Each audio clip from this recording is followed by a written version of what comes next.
lun ngai ning to thangena sa ta san cha te tila invet chai to kilhanin abana dingin ko na pick up kita hote. Hello. Hello, ISTV Kuki from Ladeilhen he.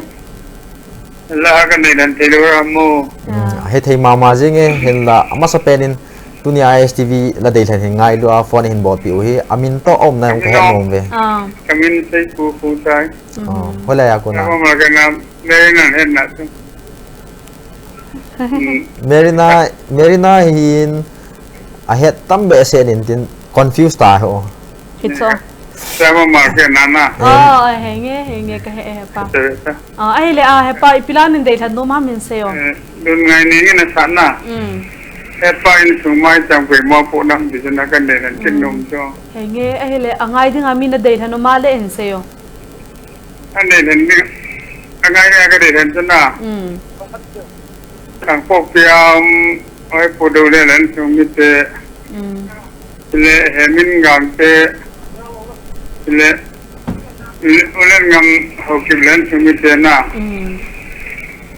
le kana le ma khong bayala na oi po thang lun len sumi te ngai nga kan de len so pa e ale na pa chi la hepa in sung mai cham sim pui mo po na hinten na alai na ko hi in sung mai cham kha mo mon to la mi pa te ho na ale na khang tha ho sang mi pa te ho gidan mo ho na sung mai cham gidan se do ta so adi na pa e mi pa te on ti anavan wa angai de wa kan de ran ja ne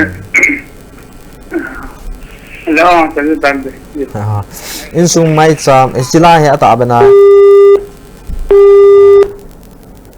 tu na bana ding lun ngai ning to thangina sa he pa in sung mai cham ti cho na be khom taw hite.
Gam tip gam chu tu ni lung ta le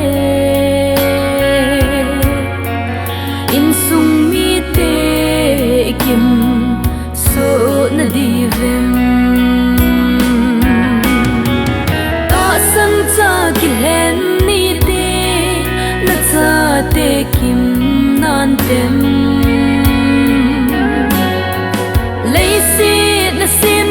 lâu chu van gam ma phat ta lo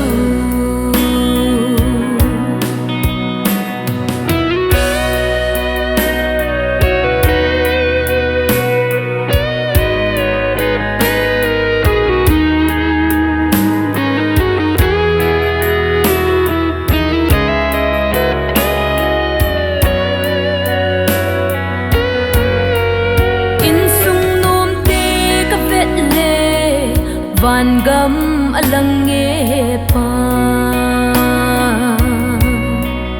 ei ho in sung iti ba hita an zo le ki khen na hung lung khan te ta san cha ki len ni te na cha te kim nan tem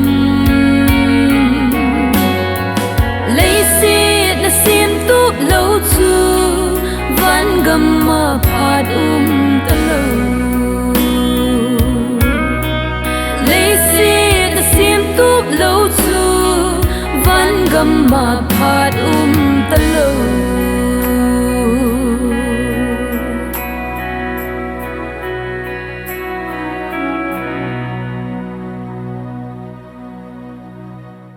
Dun ngay ning to thangin na sa hepa insung mai cham sim koi mo po na hintem ti su inebet chayo ta kilhanin abana din call ni pick up kita hote.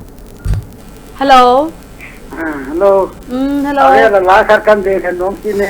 Hengi ako po aveli zong le avelin hung kit no na minto. Mangpu kaum na mo bung he. Oho. Ay le.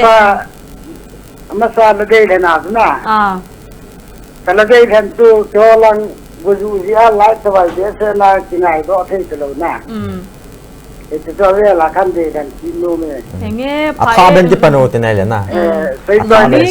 Lungning ta in avelin na involved kinin.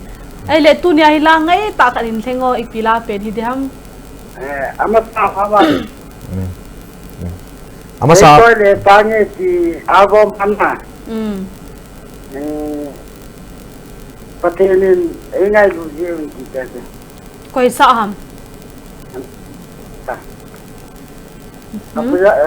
Am telo ko pujam chen le chen se. Asa ka sa as inya. koi na sa am na pa lahi. Group ma. Group mana. Say toilet tangi na. Sai toilet tangi agom. Say toilet tang arba. Alamin sa pinat ya? Alamin tu patenin engai du jeun. Patinay ngay lut dyan na. Kipaw me. Ay le koi ngay di nga nan de lamang pa si. Ai le amasa kapuyam ke aji atate na. Atu atate sung mi te ngai dinga kan de le dolang like that right. Adu da dong dinga ke telo dia do ve la kan de. Amo ngay ding mama sa na. An sung kapuyam ke an sung mi te ji sa tu atate na. Mau ngai da kan de. Hengi he tulay weather he kisay thailo ni sai tong le tiam ni tha lang ta bangol bu o zin na. Ritina yo nan la tho ya na. Ei wa na ti ro khalu so lai du da lo ya tu kalung na ti na le ti na kan bo. Ai le chu cha na lung mo tan he le electricity department ho ko ma complain na bol ba pha he lo ha. Ga mo ko ma ga tin yang se ja kit le so weather phat lo ye ya. Chu wang cha he tulay weather he le na. Sai thailo complicated ti ham hi in. Ama mazin chu na ho na ngai thim dio ni zon le ki paw min tunin atha ben line hin mu thei kinin atha ben Ladeilhen in ball thei kinin na. Ama sa thei te yong le tunia na. Ta bana nine ball kit thei hi mi wang phan hin line hong chan zo jong hi. Angai nu man Deilhen hon jong anangai nu ma jing dio hin. Thanom ta na ve khom taw te ala pa. Paw me. Tun abana ding la chu an ve khom kit taw hite.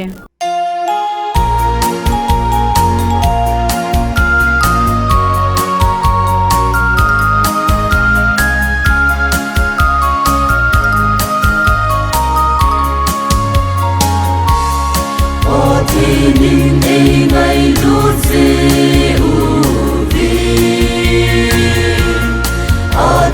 pa chang khan ahin bebe me amate min anovin ti san kai na no lin above heaven Calvary cross now akut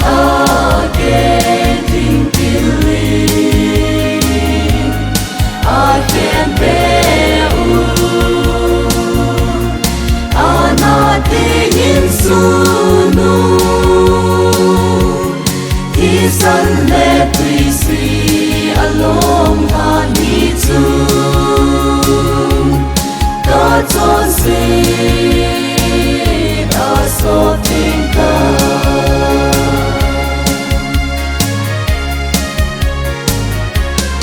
Kandi sun in a sorting joulou. Son city sun bang adu Jesus. san chun a so tingin bu bang sa nin song a bang so ta having Calvary cross now a good again in believe I can bear in sunu Kisan let we see along hani tu God's on sin us all think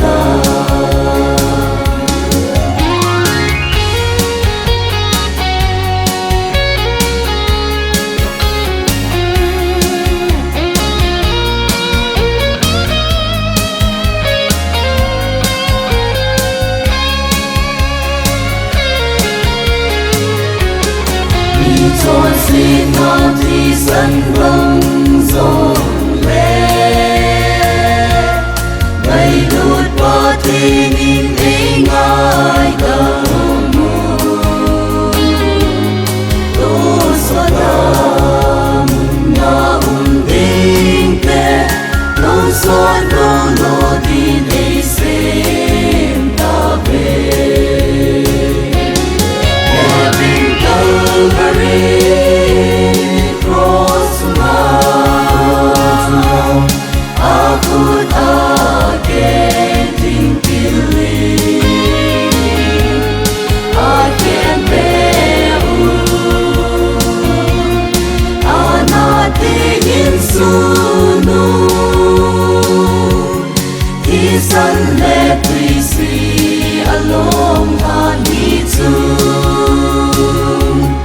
God's on sin us all think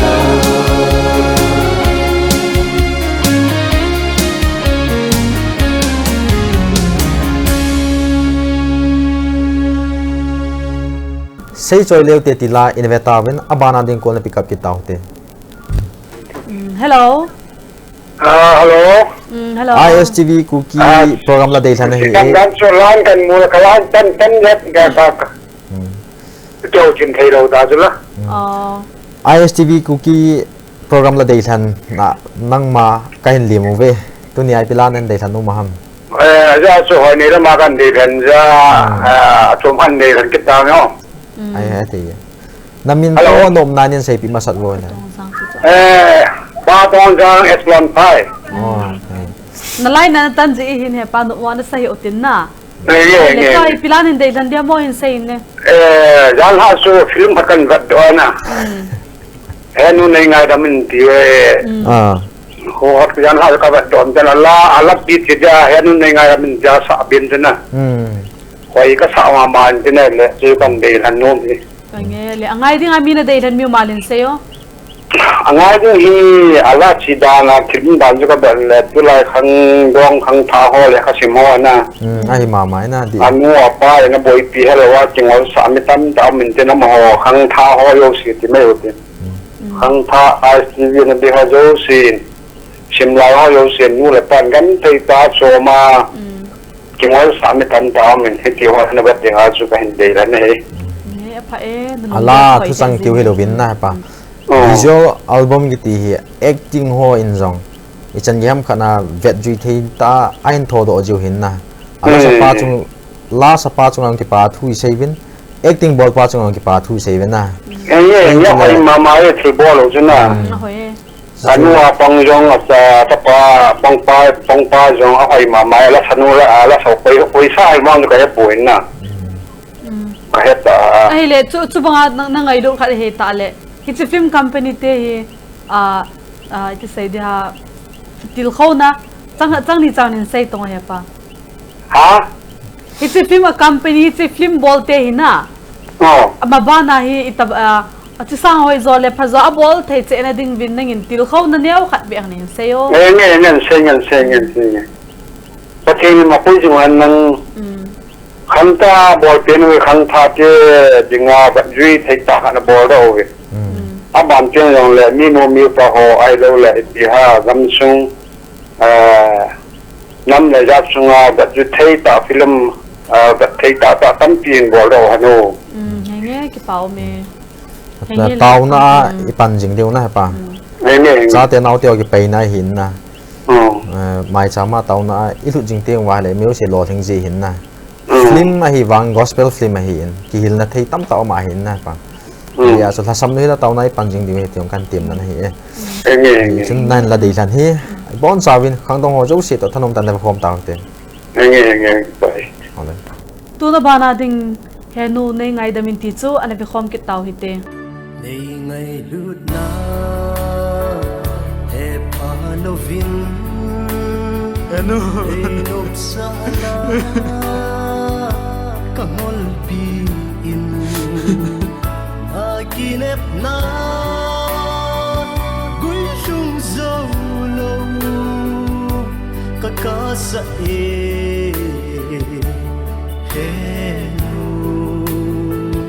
nei ngai đam mô he no nei ngai đam min ven na cha ka hung lung nei na sang hin na ban zet nin thu pha choi in ai đam thu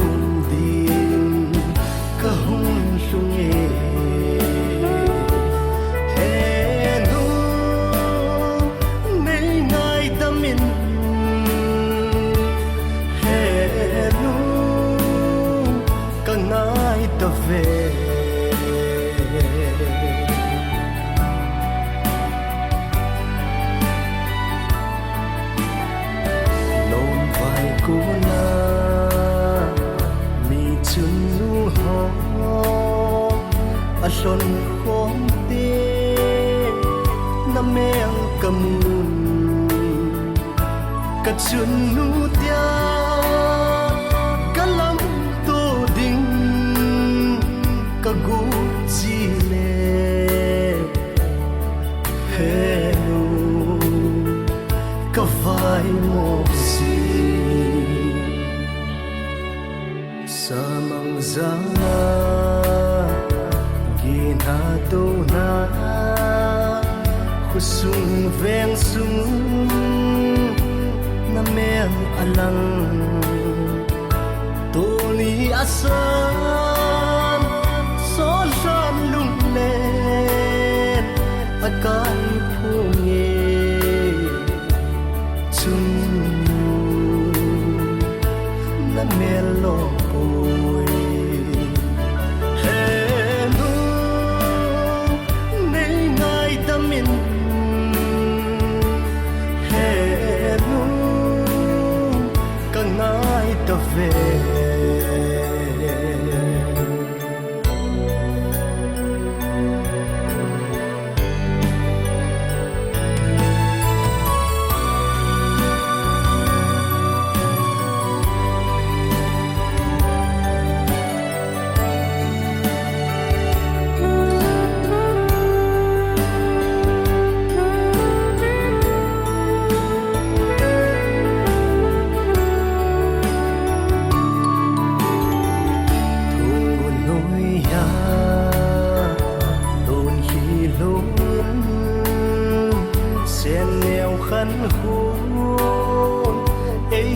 sa na lun hi ho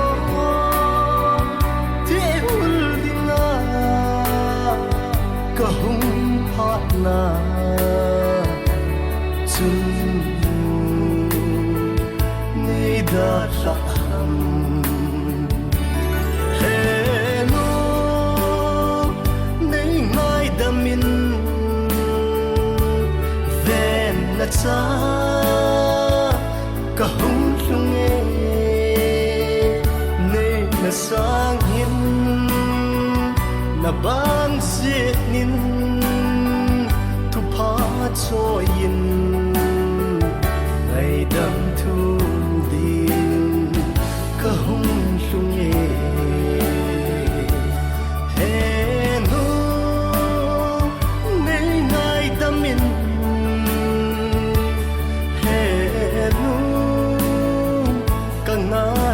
về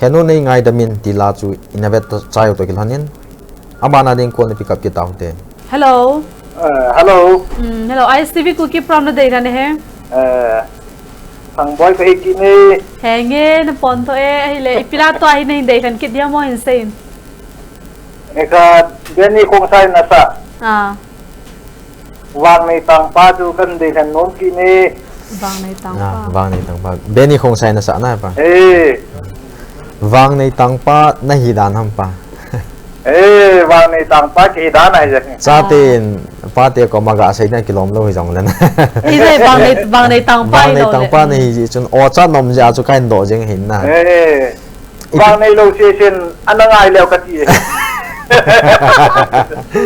ai le wang nei lo si hin nang hi itabang wang na nei ham itibola wang nei tang pa nei ham ti a het nom deu hin na lai ka so neu kan in sei pi taw ngai le vang này tăng pa cái gì he કોઈ મયો છે તંગ જોલો હે ના henge he એ જો ISTV આ હે કોઈ મયો છે હે લદે હે મોતન લો હે એ આ વાંગ કે નહીં આ કે તંગ હે henge he wang simplest example la bai pen khat a hi na adi ichina ke ga sai bele ichina chung chona asang pena wang na nei na chu na hin khwan na lung sit pen na dei pen na chana cha le naw na nei chu na nga dinga wang nei ki kyong la wang nei na chung cha chung pe na hi tai na merina to ai i bol du hi pem de lai upau ne ki tip ding pa thang boy aloi ni ga no ngai tai aji ka ma amam khat na no hin na nge bao neo đi ngào tụi anh tê cái này chỗ ho dia ki mat na ni ki ta ta le le ati le khawi to en kong hoi ta na sim na gon thei he pa nghe sim wang nei tang pa nei lop mong tin personally ta hinga tile ki mu pi nu mo nom le jing na pot thona cha le na no hi kiza in angai ta in na mel hi akimu no min hoi lo hom jong ke na mi hoi de o ngai hoi zong hoi de aji zu bang le ta wa ni na a me lo hoi pu ji hi het di we ki jo zu khat mai hi ki zo le hoi mo se zong le a hoi mo na lai ta ta ra si he ti pa na zong ti me kai de pu bao neo đi ngào chu cái nụ tụi gia nam cái nào nó bằng ngày chỗ hi na pa ta hi ani ni nga ku na hi pan la ya tamin na hin la pau neo hi ama he bui jing hi ji hin mi zo se chan chen he zo puin na amo zo se chungai ki pa thu a chan che wa sei zo lo hi in hi ji chun ke ni na ma thal hengin amo zo se chunga chun ki pa thu kan sei hon ne ya to program lo hin na thei dinga tu hi ho ki ha pan no yaก็สดหัวงายเสียอ๋อปั่นนาทีที่ยาให้กินหม้อปั่นให้อันนี้ตัวจูนอโซสีปทนเลยนอโซสีตัวสดนาซาลาฮีอามาฮิเด็ด14เลยปอดีหินอีหัวดิ่งอาทิตย์มันลุตาขัดตัวหินปูลุที่ตายอีหัวกี่ปาเมเดลี่ลังอาชีดิ่งอ๋อเป็นอันทันดิ่งเฮียเอาองค์กิเลสดิ่งไงละตัวเลเวลขนาดอยู่มั้งองค์กิเลสดิ่งเลเวล2 3ลังไงน้องดูไว้ตายบอมอจงจะลาจึกอากาศแล้วเอาเสร็จๆท้าวจึกอากาศแล้วก็เก่งดิ่งนะองค์ท่านการกับม้งานเลยพอยังไงเงี้ยม้งานแล้วไม่ตายเกี่ยวตัวทิ้งอินาลบดีไว้องค์กิเลสดิ่งเลยอยู่เฮ้ไอ้จังละกี่หัวลิมละโนมินอันละเดย์ทันจะนั่งไงเต่าหิตอ๋อไงกี่ปาเมเลยตัวนับานาดิ่งเบนี่คงใส่นะสะบางในต่างปาติจูอันนี้มีความเต่าหิต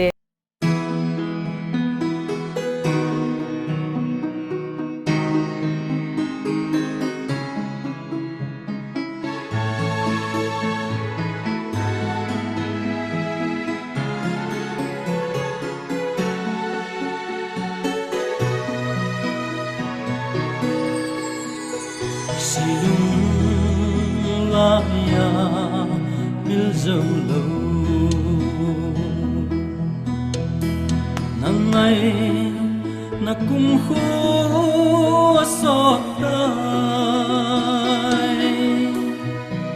tu ni sa song ka hum zo zi po het ka nom nghe ze ka lel thim tu ho chu iti le tong nei don ding hita chelha em sel va te lên go hodya kipana nang ai gen the ki diang hisona iti le nang ai hi bang zo tang em luôn hin kalunge nang ai dừng ôi quay vang nay tang pa lung xin na man be ya na be a ka thim thu le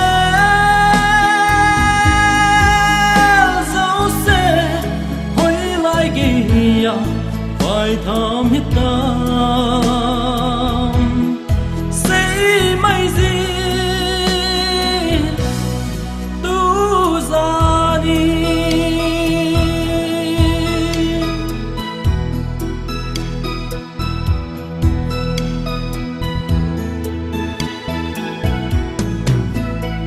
khát về sẽ dinh dòng lên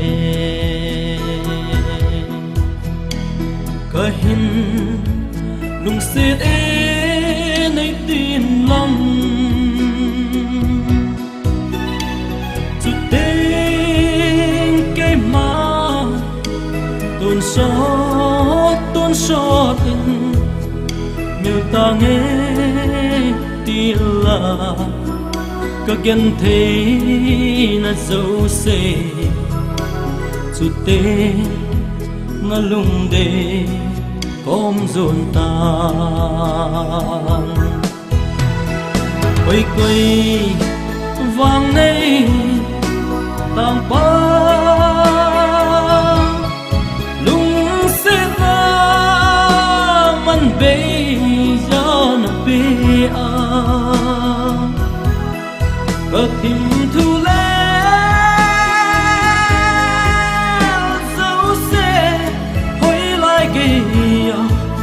phải thầm hít tâm say mây gì tu ra đi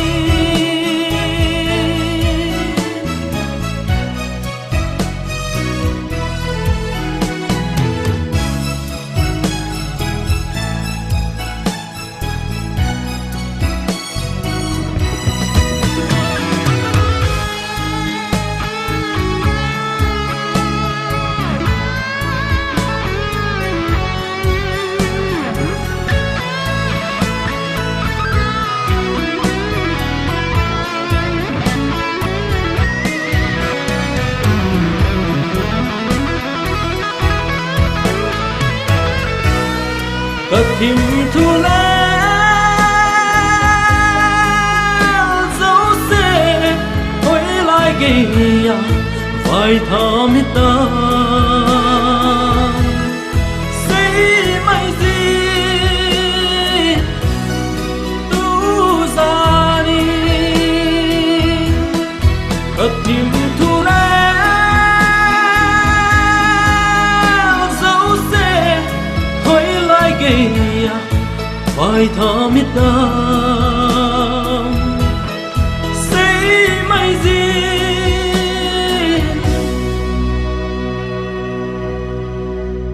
tu ra đi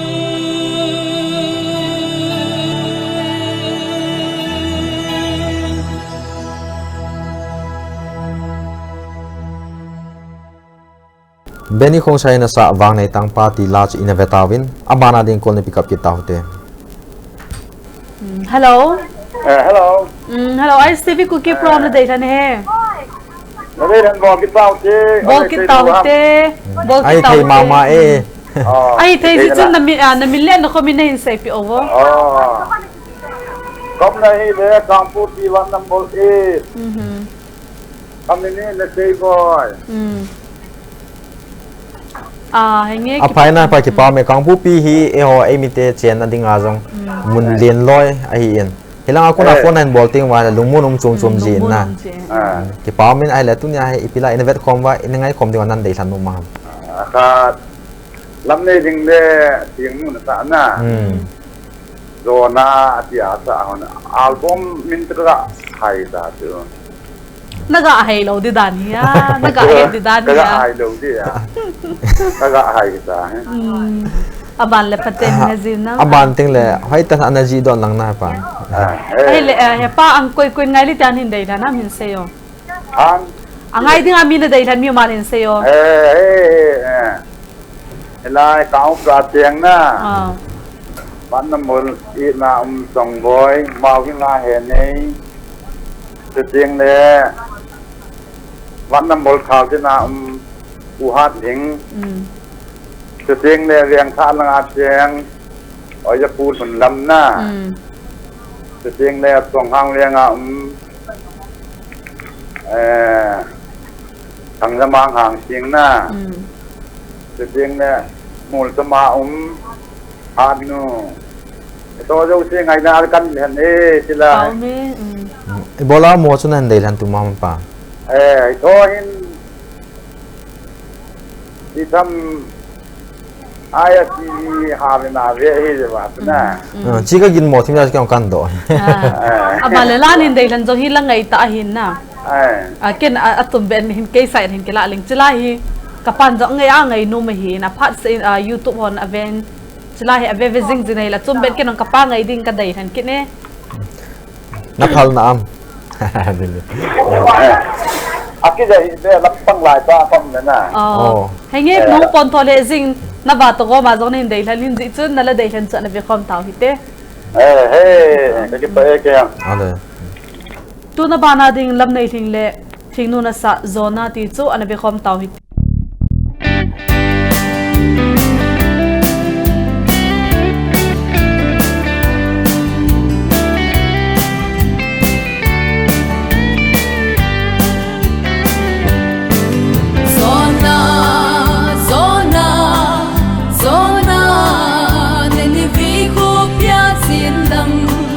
Haokip dem na thu gang hang sam ka in la pakaya kunin samin darsis lam zo chu azon ka tui khang lin na ya mi bi zo si chu do na anu ka sun zonan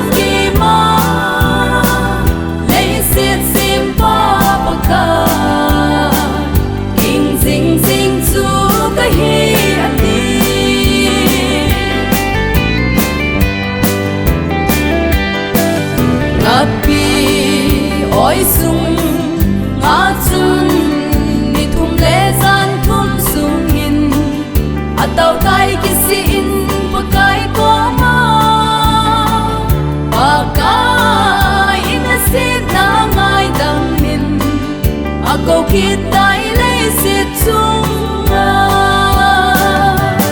tui khang lin na ya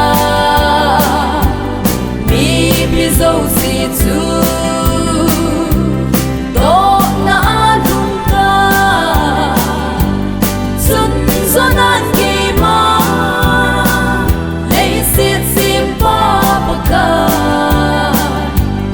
zing zing chu ka hi ati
nunga lam nei ling le thing nu na sa zona ti lach in vetawin amana ding ko na pick up gitaw te Hello. Hello, ISTV Kuki from Ladeilhen he. Hello, kipao me, Kipao me. Duni na la sawara kan kibol do hin ka kipae. Kipao me most welcome. te ni jong kan ki pa pi hon ne Kipao me kampo piam dun na wata na pa ma tu kai ti ne. Ele ipila mo ni Ladeilhen num sin sayin. Dunia hi album nei khoto na alo nei khoto na hello pi etina. Ti rồi si sing so ni la sa cho ala chu na thap sa telen na ki ti so nin khapi un ka ti so Oi nge ai le ngai ding ami na Ladeilhen mi malin sayo. ha Angai ding ami na Ladeilhen mi malin sayo. amai dinga he ni kha ka ve ho one number na thin pinu la pa to so ki bian nga paning ke in sung to na Hebron wema kampokis wem salama zudi te in sung mi ngai dinga kan hena hi Ipao me ele he pa tu la hi pi na tiam na pui le jingam e program lang venal kha hi nong tip mang zale na hi le lung le dau ma jing he nge ki boy lo ti aum hi aya chula iti na ho he ke computer kha hi ham na chi kin ka sau chu ka dal mo na chu ni mu lo wa yo he pa na ti le na ti kha che di mu na ka dal mo chu iti computer se na man film se da na ai ti ong chu wang chu ni un ti se mo ngo ya o ai a chu blind na he pa na ti le na ti kha che di mu kalimu le chu ma he pu yong ne ti no mai se yo na ti mo he a o hi nge ai lo le thu sai dan pau dan no hi hin na mi hi cha ko mi he te ne le o su pa zong hi in aban le thu sai dan nang pau dan hi zong le na thu chang man dan ho zong na mi ki man do ma hi hi da na ka da mo khat ke hin no chu I ti di do ka le ti tuni na ni wa na to ki le lu mo lu mo di ta tu la na au me lu mo no ma ma jing e ichna chung chaw nang zo a ti ha thom hau da na chu ka ge lin tin no mo ka na sa ke yon toi nu moi sa ta lo diu nom se le ta ye na na boy na pa wang a che kyong chu chapang ki wang sa ne ka na boy exam ho ka nei le chun merina chu achang se momong ki tung han itin itu khong pia yang le se ko ki sang be se lo hi na achang se na ne ki chu ta di han ta chu khadi ni chu kan o hin khoman chuan thoma ta ai nge a ki chu ka he ja ke no mai ka ko do kin chal hi ta ye ki pa me apa ba tunia panai hal na tha be san ki du hi tai ai zon la ya pa na la Ladeilhen chu na vi khom tau hi te he ki pa me dam son no dam selin tu na bana ding zoi si sing so na sa the te le na ti chu ana vi khom ki tau hi te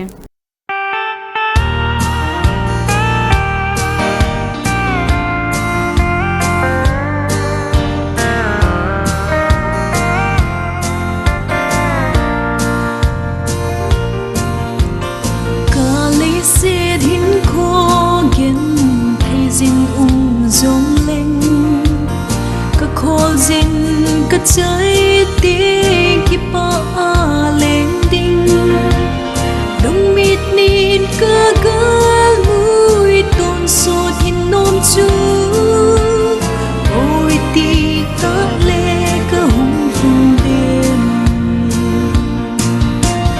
thật sự lên ngắm cơ cơ đốt lê đông mít nín cơ cơ chu cái dòng chu ở lên tình cả nông nghe rơi ôn copy nông mà trên đỉnh chu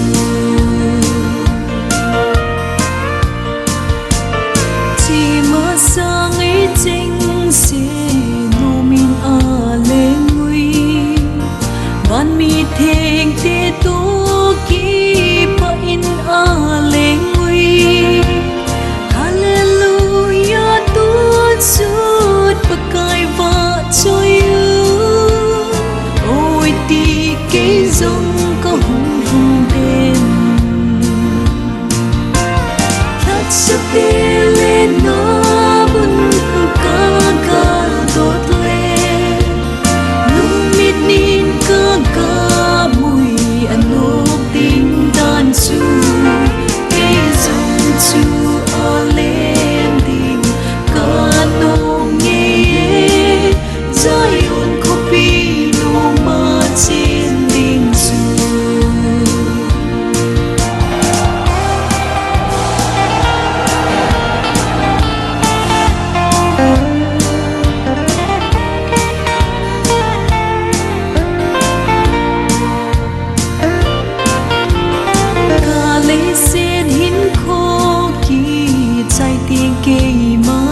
Joy si sing so ni nasa tha sa telen na ti la chu inevitable abana din ko na pick up kita hote. Hello. La ka kan dai than no me. Oh, nen dai ran masang na minle no ko min nen sai pi ovo. Kamin he ko pum na hiang bung. Oho, ipilan nen dai ran no mai mo. Hoi nu to thangin asa ngai lu na kwan te na. Ngai lu na kon te hi. Anjong ki dai. Anjong ki dai ran tai dang ka nen dai ran thai dam. Ai le trin tungin asa zaion sa te ipo ang ki dai than sai. Koi sa na tim? Lin chung na sa. Lin chung album pi ka koi lo cho. Adang ka nen dai ran thai di hamo supi. Hello. Ai le lu ngai nin to thangin asa in sung mai sam tia sa in ko wa sa na tiao ku Nghe tu sai la dei kan tha theo hi ai le ngai ding ami na dei than mi malin se yo ngai ding a kan dei than tu ISTV ana vezo si ngai ding in kan dei than ne ai so bi gam ta ko na phone na hen bol hin na ki pa men hong pon thol he jingin heng bunga pana phone bol tu ni adinga hi nang bo se na hi ai lo ai la ko thale ngai nang nan ngan sing amuham yes lo ye hejila ku na mun chum chum mi hi ji uchan na heng bung langa hi ipi bol lai ham thang phat sai tongo tu lai hi sang kong ka them jiu na phai le low ball lai chao na na fal ma jeng ngai tu nia jong na to na thamo kho lai ta nan phone ding ta sa na min na ji suna tum ben ki pa tu kan sai ki ne izon la ki pau min la dei than cho na vi khom tau hi te ke yong ka ki pai tu na bana ding lun ngai ning tau thangina sa in sung mai cham ti cho na vi khom ki tau hi te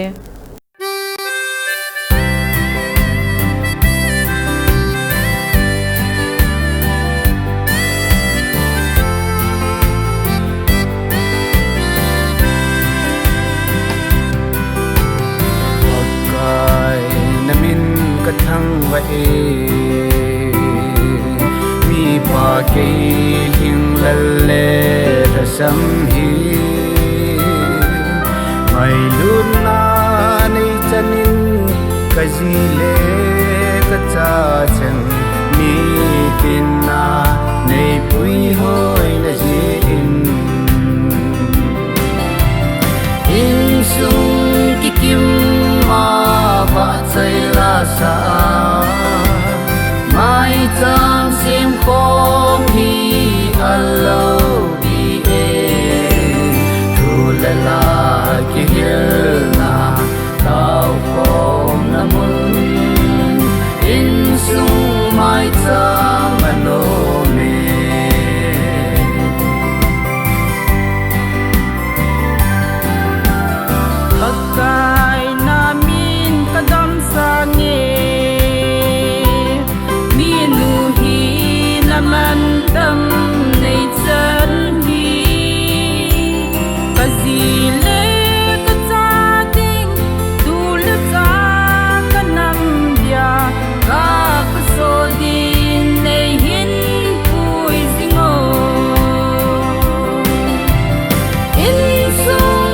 kim ma pa chui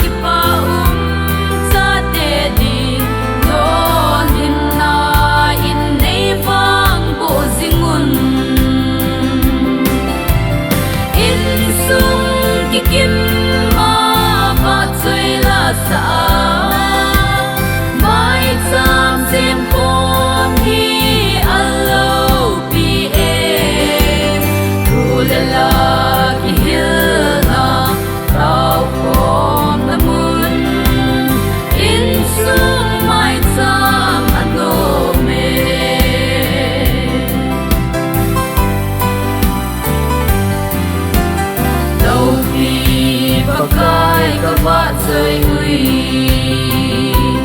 mai zama na phana kasim un ki ngai ru ki zana ki happy na in sum nang malam kai na din ka ta hui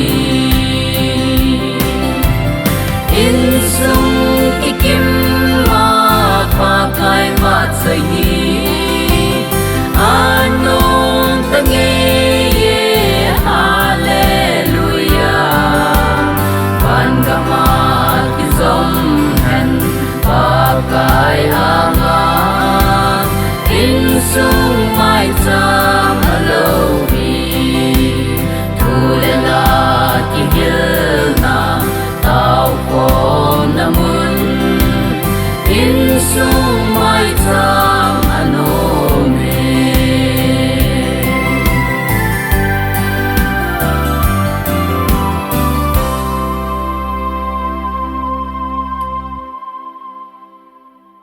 ISTV Kuki Prom Ladeilhen Episod somli lani chu tunia ding hi chane nanga taw hitin chukit zon hi chane chung chona kain seinum chahile koi tabang hi chi program ala deilhen ne hin bolti ule ki holim chai phalhun lu sit ta in line hi thajiu hitin aji chu office sa ki manghi len line phone hi in no hon langa chu ki ho chai phal na thaji lo ti ule lang hin disturbance tam taum ji no na thalo le abana la deilhen ding par ring pa ya chi thai ji hin tu ni nang itsanam khanin zong problem buina ki tuin ni zi lung sit ten aban ting le la dei thanin bol ting le ki holim chai phat le hin lung sit ten line hi tha ziu te tia tep ne le he sa na ka hin ne athat na koi tabang athat lo ma le na law hi cancer ka hin bol pi diu nu mon na sa lo diu he tia zong he sa na ka hin ne he chuki zong le koi tabang la dei than hin bol num lung len la hen nang pathin wa choi la hi zong le a hin dei than nu ma le ISTV Kuki Prom la dei than number chahi le